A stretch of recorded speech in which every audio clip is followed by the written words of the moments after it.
Welcome into another, and I guess the final edition of the Mason Brooks Show. I'm Neal McCready. That is Ole Miss offensive lineman. I guess at this point, Mason, it's former Ole Miss offensive lineman Oh, Mason Brooks. It's been a little while since we've done this. You and I've talked a few times, obviously, so it's not like, hey, let's catch up. But how have you been?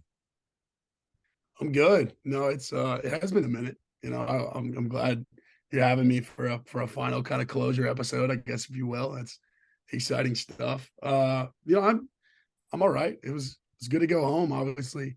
Um, Not really the outcome I wanted. Especially playing against former staff there, over at Texas Tech and playing at home in front of the family and around the holidays and the sacrifices, we kind of made leading up to that. Not really what you want for what you worked for, but um, I guess that's the game of football. And the second half of the season was, not what anyone on the team really wanted. But I mean, you got to roll with the punches, I suppose. That's kind of been my motto this year. So I guess we'll keep it rolling. But I'm good for the most part.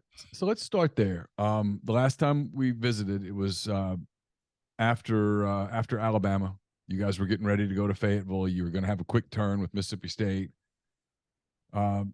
You obviously lost all four of those games. You lost to Alabama. We talked about it, but you lost in Fayetteville.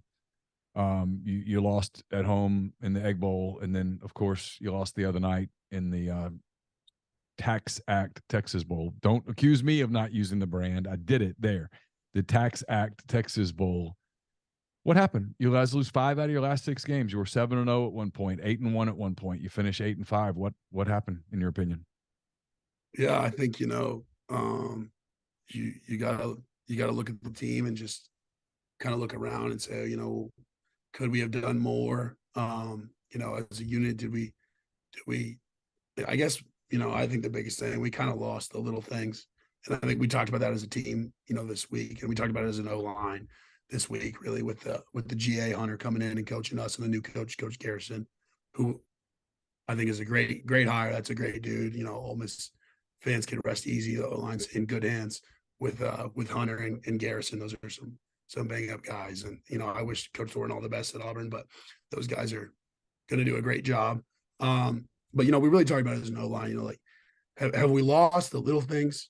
What made us successful at the beginning of the season? What are we lacking? You look around and the fingers begin to point, and it's important to try your best to point the fingers at yourself, because I can't control the call sheets or what's happening in the game or the situation we're put in. But we can control how we play and our attitudes, and so I think we looked around and we said, what, we're not running from drill to drill.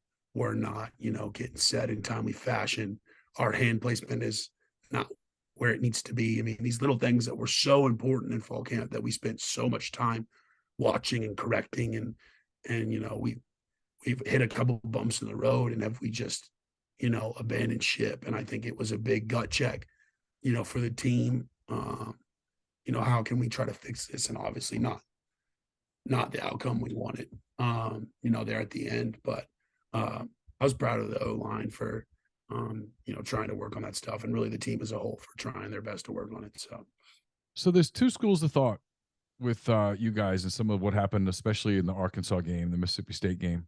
And not to take anything away from either one of those two teams. I mean, they watch film and they practice too.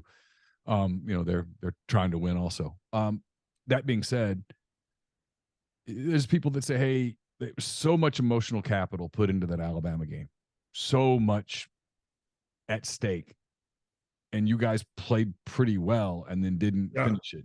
Didn't finish against one of the 2 or 3 most prestigious programs in all of college football. You couldn't just finish it. The ball was in the air with 20 something seconds left, and you could have won, but you didn't finish it, and maybe you just couldn't get back up again.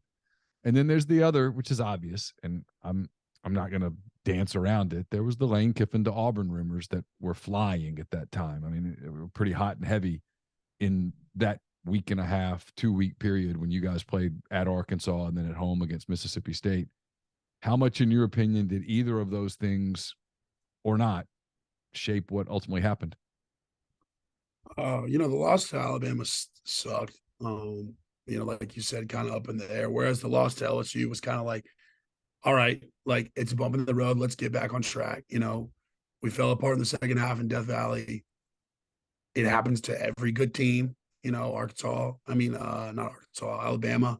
Went down to Texas and almost lost, and that was early in the season. That's just an example. There's teams that should win game. I mean, there's hundreds of examples. And LSU is a good team, and they're getting hot, and we slip up there, and the Alabama game was one that I think all the guys, we walked in the locker room and we're like, I mean, how many times do you get Alabama in a spot like that? I mean, like you said, you're talking about a dynasty team, and having them right there. I mean, they crushed guys like Jackson, a young guy who's asked to lead and is doing his best and is busting his, excuse my French, is busting his ass every week and doing the little stuff and trying so hard to lead. I think that hurts. I mean, that hurts your confidence. That hurts. I'm not taking anything away from Jackson, but I think it hurt. I think it hurt the whole team. We wanted that one. I mean, of course you want to win games, but that was one that just stung. Sure. The Kiffin situation was, I don't think it affected us as much as it affected fans. I mean, I think a lot of the guys had to hear it from their family, and their fans that they know. And I got to go to the grocery store and bump into people who are asking me, not hey, are we ready for Arkansas, but hey, do we have a head coach? And I'm not worried about that. I'm worried about number Landon Jackson, number 40 for the Arkansas, and making sure Micah and those guys are ready. And what am I doing on the goal line? I'm not worried about is Kiffin coming back and what's he doing in Auburn and this and that. And when I committed here, they told me he was going to the Vikings, and they said every year there's rumors drummed up, and so I think it was easy for me to start and say this was a rumor, but it just materialized a little far where it was kind of like, all right, like, can we either drop this or like what's the deal? Like, can we move on from this, or are we just going to keep freaking talking about it? And so I think it annoyed a lot of the guys more than like hindered the play, because you're either going to play good or you're not. I mean, that has some effect, but people put a lot of stock in like you either got it or you don't. You either got the dog or you don't. We're either ready to play game plan wise or we're not. You didn't think it affected preparation? I don't think it affected preparation. I think it was like a scab, where it's just like either can we rip this off or not. This is just pestering, and I think maybe other aspects of the game it affected, but I think from a player to player standpoint, I think you'd ask the guys and they'd say, look, we just didn't show up. We didn't show up like we needed to at Arkansas, and let them get out on us, and they were ready to play. I think we kind of had okay, well, we were close with Bama there, and we should have won that game. So we'll get back on track here, like we did when we lost LSU, and we'll go out here and we'll stomp these cats, and then we'll go in the Egg Bowl feeling good. And when you don't do that, it's hard. It was hard to go in the Egg Bowl feeling good. I mean, it's a 5-day turnaround. And I'm not taking anything away from the confidence of the team. I think we're in full confidence that we were going to win that game too.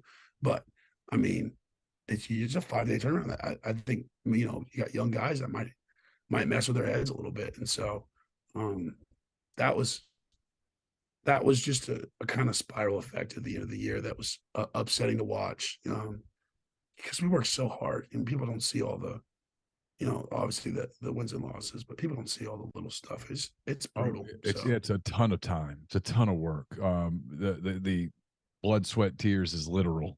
I mean, it's literal. Which about the bowl game, I think you can make a lot of money betting on bowl games by simply saying, okay, I'm gonna look at these two teams. Which one does it make the most sense that they're excited to be there? And I'm gonna go with them.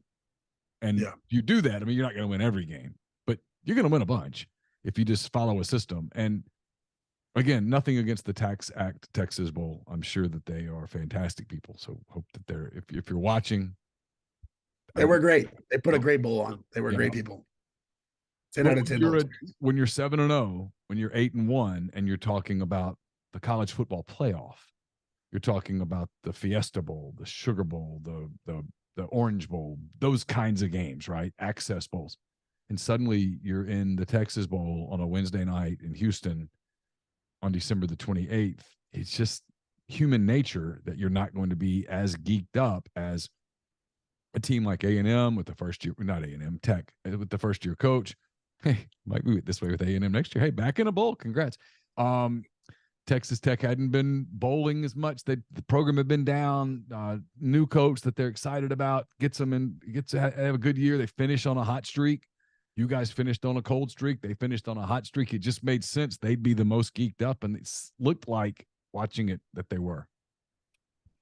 Yeah, I think there was times where it felt like it too. I mean, me and the guys. I mean, hats off to Acker. There were a bunch of guys. Acker sticks out to me as someone who was just relentlessly trying to juice up the side, and has his goofy or whatever. We'll chalk Hess up to being a little different, but he cares a lot. And there were a lot of guys trying to get the juice going.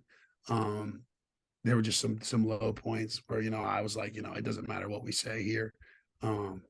They're fired up. I mean, I know Joey McGuire personally. I mean, that staff recruited me, and I know some of the coaches over there really well. And we played with that staff against App State last year, and on paper, App State should have probably beat us.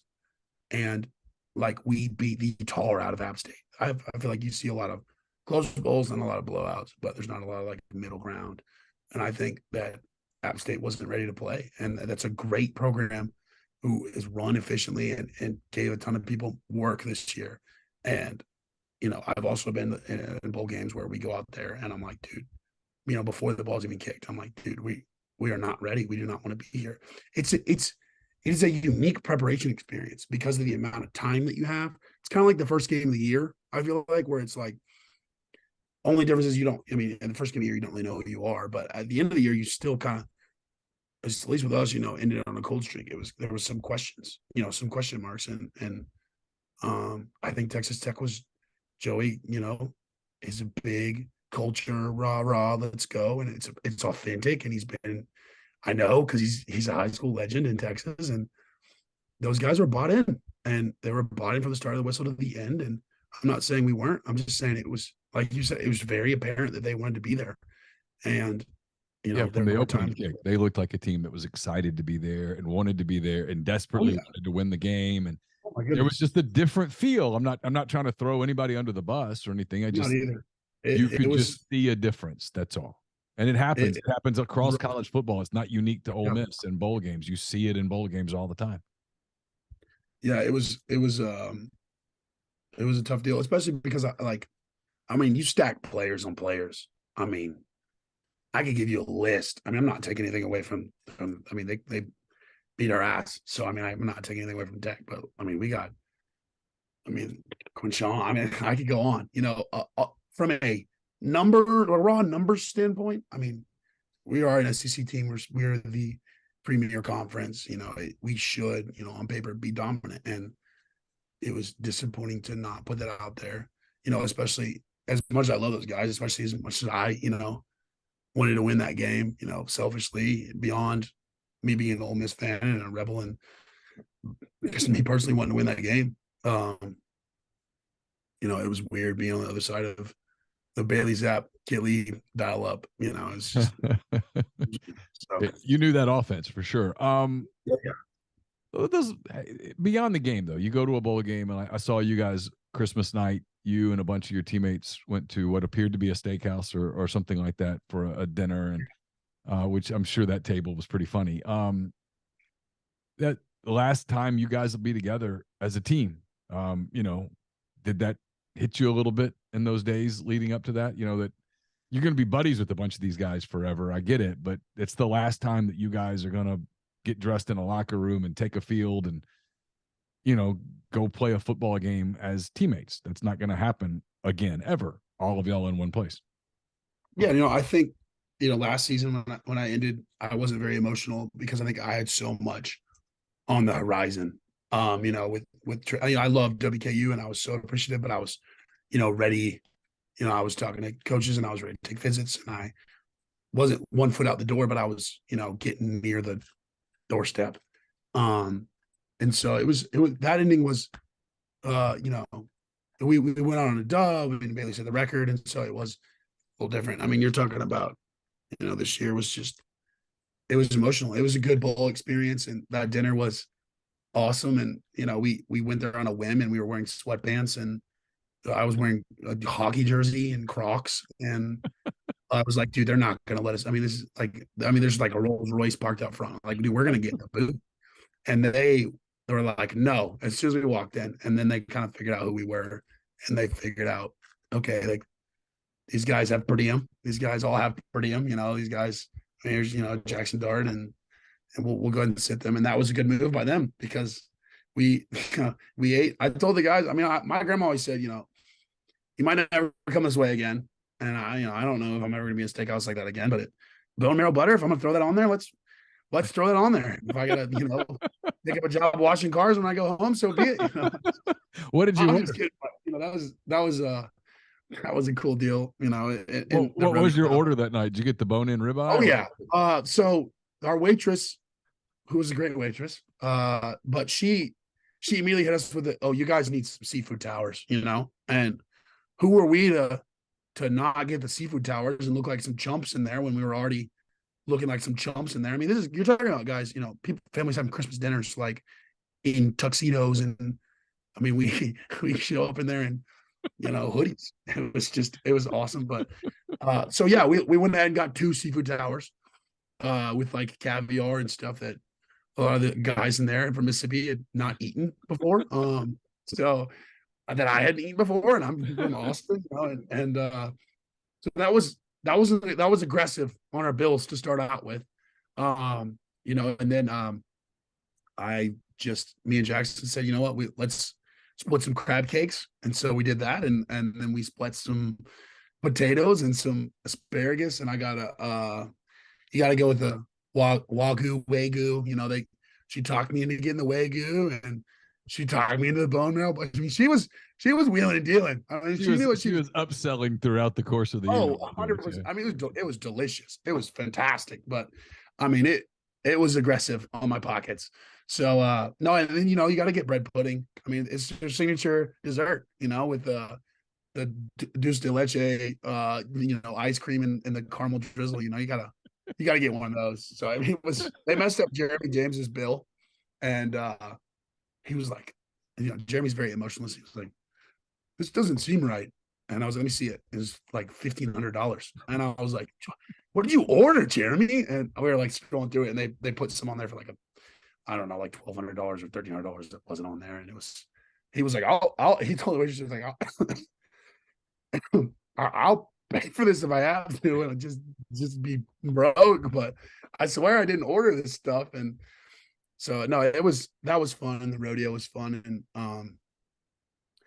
the end of the game was sad, and it was I actually ended up being kind of bittersweet because my former staff was there, and I shared a cool moment with my former line coach, and really a couple of coaches that poured a lot into me, and I was unsure kind of how that would end, because I chose to come here and not go over there, and stepped on a lot of toes doing that, and they were just really cool. And that was really special. And I shared a special moment with Altmaier there at the end. Same deal, where it's, this is someone who's, become one of my best friends. And he stood there and he waited, I don't know, 15 minutes for me to talk to. I got family that ran on the field, they're Tech fans, and people that knew my dad that I didn't even know that talked to me, and my former coaches. And one of my best friends ran on the field, and Altmaier waited for all of that, so we could get a photo and share a final moment there. And people like Altmaier, and I know he's not staying, but people like that, Acker and Warren, and even the guys that aren't from here, but those guys are what makes Malik Heath, Mingo, these guys from Mississippi that are homegrown from Mississippi and come to Ole Miss are what make Ole Miss special, because it just means a lot. It means a lot. It means a lot to everybody, but it means a lot to those guys, and they're raised right. And it was cool. Share a lot of sentiments with a lot of the guys in the locker room, and a lot of guys had some really nice stuff to say about me, and just my year, and staying resilient. And it was a lot different than I thought it was going to be. I thought it was I thought it was gonna be a lot different. I was really happy with the ending, even though it was really sad. Like you said, it was it As a was it was total a lot. So sorry, I was as a total aside, I think Luke made a great decision with Illinois. That's a perfect kind of fit for him. I do too. I think that it's going to be a huge change of pace, weather-wise, and culture-wise. But he's got such like a tenacious spirit. I think he's going to tear it up. I hope he does. I guess I'm an Illinois fan now. I got to get some orange and blue. I don't even know. I Yeah, guess is that navy blue and orange. Yeah, I'm a Big okay? Ten football guy. We and I talked about it at the beginning of the year. I watch a lot of Big Ten just because I don't know why. I just do. And um, yeah, Illinois they were kind Oh, of fun to watch. And a couple of their beat writers called me over the course of the week, like, "Hey, I want to ask you about Luke Altmaier stuff." And I'm like, "So is he going there?" Because that's what it sounds like you're saying. And everybody's like, "Well, it's kind of what we hear." And I'd heard that it was going to happen, so I was happy for Luke. And uh, you and Luke that's both handled this year incredibly classy, the way that you both handled it. So we'll get to that in a minute. But yeah, I appreciate I it. thought it was a good fit for him. Yeah, I do too. It was a good So, move. A lot of the guys made good moves. Miles to Utah, I think was a good deal for him as well. You're talking about another guy who kind of didn't get the shake he wanted and stayed poised and made a lot of big plays in the Alabama game. Came up short some, but I mean he did bat an eye and went in when we really needed him to and locked down some serious dudes. And so I'm happy he's going to get a shake out there. And Zach declaring is exciting for him. And I think a lot of guys are making good decisions. So so what's next for Mason Brooks? yeah, that's a great question. You know, I I I still want to make a run at it. I still think I got the chops, to have a professional career. So I'm probably going to play in, a couple of these senior bowls coming up, in the next months. Try to play in as many as I can, to get as much film as I can. And, I plan on doing the pro day here at Ole Miss with, Mingo and those guys and being able to share that moment with them will be cool, for me, because I've worked so hard with them. But I'm going to declare and try to make a run here for the NFL, and then put my best foot forward there. I'm still blessed to have some stock left, and all I need is an opportunity. That's how I've always been, and so that's how I'm looking at it. And if that doesn't work out, I got the WWE. Possibly we could pursue that, and then maybe I'll be a businessman or a coach. I don't have any idea. I'm just taking this thing six months, 6 days, You could six get minutes into at a the time. podcast business. You never know. Hey man, it's not a bad idea. I've had a blast doing it. So who knows? I mean, there's no telling. I feel like the sky's the limit. I try to look at it that way. So So the first time that I ever talked to you, it was about this time a year ago, maybe a week or so later. Um, One of the most impressive interviews I ever did. But at the time, you were still in the interview in the decision making process. You picked Ole Miss. You had 30 some odd offers. You could have gone to yeah. a lot of places. Keeping it real, this didn't go from a playing time standpoint. This didn't go anywhere near what you imagined it would be, what it looked like it would be, what you probably were told it would be. My words, not yours. If you had it to do over, do you do something different or do you still come to Ole Miss? Yeah, I mean, I think there's two ways of looking at it. I think the obvious answer, um, from a playing time standpoint is, I would have liked to play this year. I would have liked to play at Ole Miss. That was my plan all along. I wanted to play here, and so obviously that was the goal. That was my number one plan. That's what I wanted most in my heart.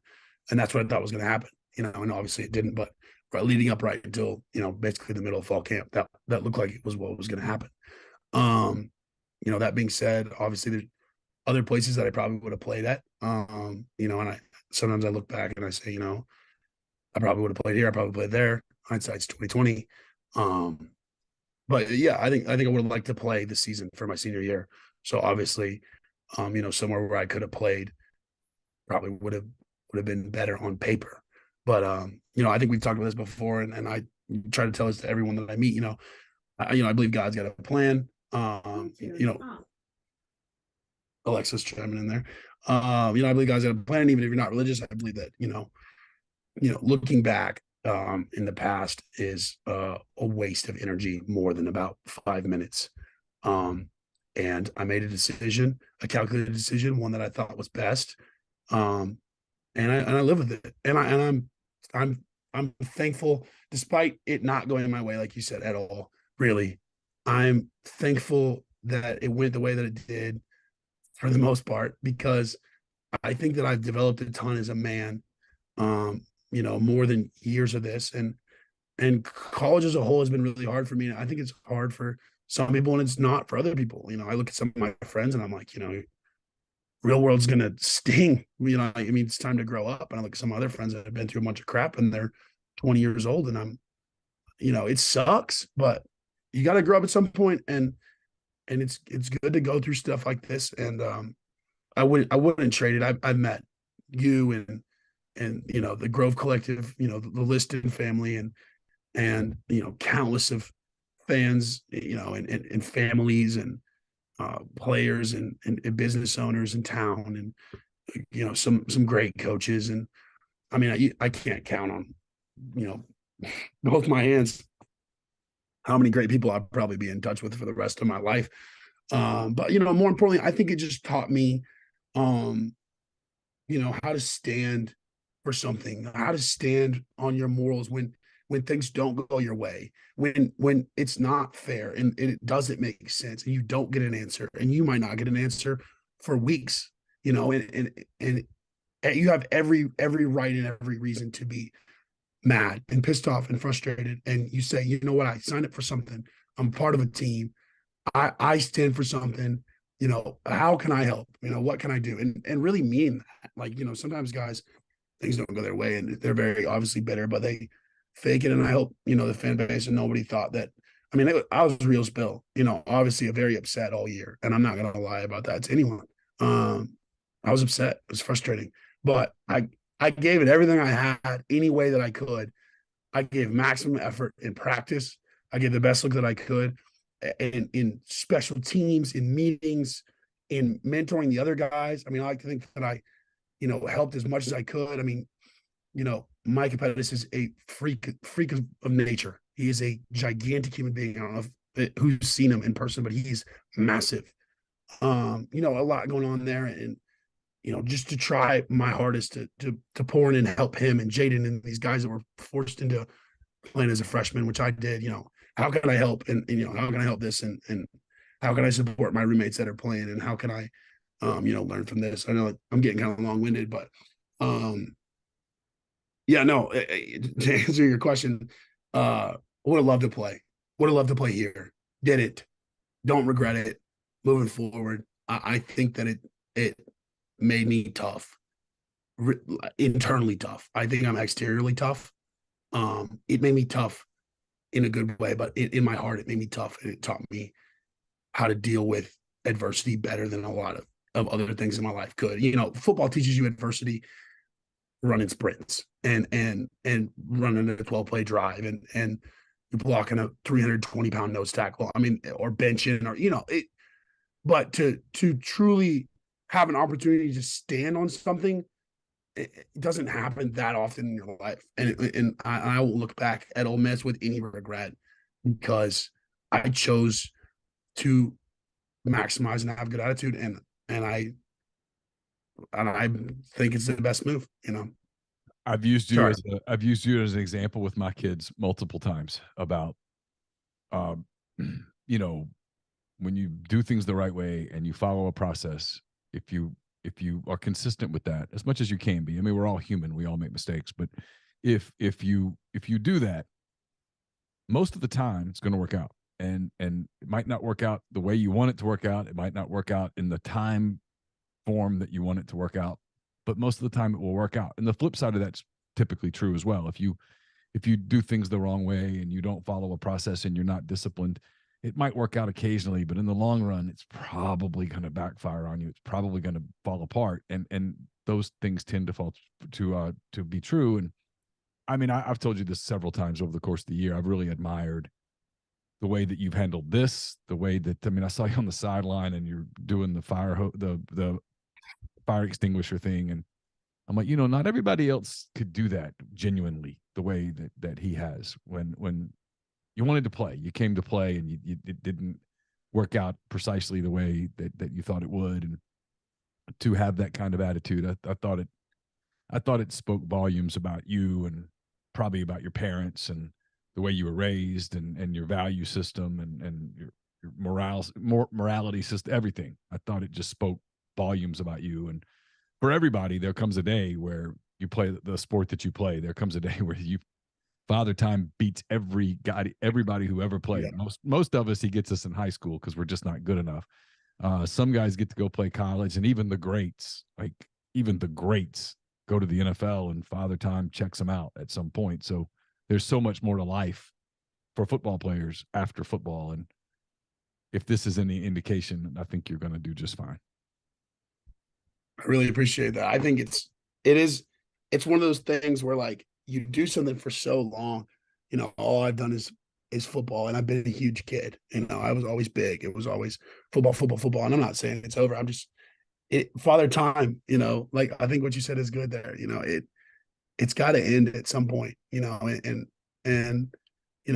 better to go down swinging than go down not. And so no, it is a unique deal, and it is an honor to even play college football, to even step foot on a field and put on Ole Miss colors. And that every time I felt upset, I just reminded myself that there's a 6-year-old in Mississippi, and all he wants to do is just put on an Ole Miss jersey, and who am I to not make the most of this? So.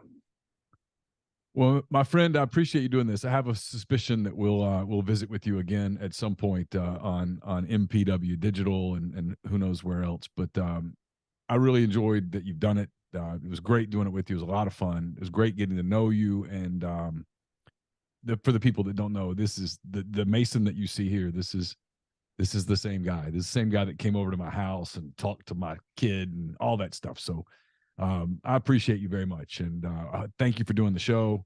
Happy New Year to you, to your family. And hope you had a great Christmas, even though it was a weird Christmas given normal Christmases. So thanks again for doing this. We really appreciated it. Yeah, Neal, I appreciate, the show, and how seamless you've made this for me, and how you've never changed or modified, because I'm not this guy or that guy. You treated me the same all year. And you made it fun, and you made it interesting every week, even when it felt like, I don't have anything to add. I feel like I don't have anything to say. You always made sure to throw something in good, and you really made, what I was dreading after, losing my job. How am I going to do this? No one's going to listen to this, and he's not going to want to talk to me. You just made it. You made it something I look forward to every week, and not something I thought I was going to dread. And you're so good at what you do, and it shows, and everything that you put out, and you really do care. And it was just special and cool to have a platform. And I definitely hope this isn't the last time. I think we would make a hell of a crew, and have some fun conversations in the future. And so Yeah, for sure. I can't thank you enough for what you've done for me, and what we've been able to do this year, man. It means a lot. So I appreciate it. Well, thank you very much. I appreciate those kind One words. thing, sorry. Yep. My socks, my Dead Soxy. If you're looking for a post Christmas gift or a New Year's gift, those are still out there, and that helps me. And they're cool socks, and they're timeless. So if you have some extra cash from Christmas and you want some great socks, head over to Dead Soxy, go to the NIL tab, and buy my cowboy hat socks, because they're dope, and you want to. So yeah, for not sure. you, the general. I might even get some. I'll bring you some. I'll come over and bring you some. All right, yeah, I'd love some. I've got a drawer full of Dead Soxy socks. By the way, promo code Rebel Grove at Dead Soxy, you get 30% off. Promo 30% off, and 30% Mason. Off. Yeah, and Mason. I mean, what else do you want, guys? Exactly. Yeah. All right. Sorry, I had to plug that in there. Yeah, we will talk soon, I'm sure. And again, Happy New Year to you, to your family. Thanks to everybody for listening over the course of the year. The numbers have been great. The views have been great. The downloads have been great. Appreciate all of you for making us a part of your week over the course of the football season. That does it for the Mason Brooks Show. Until next time, take care. Thanks.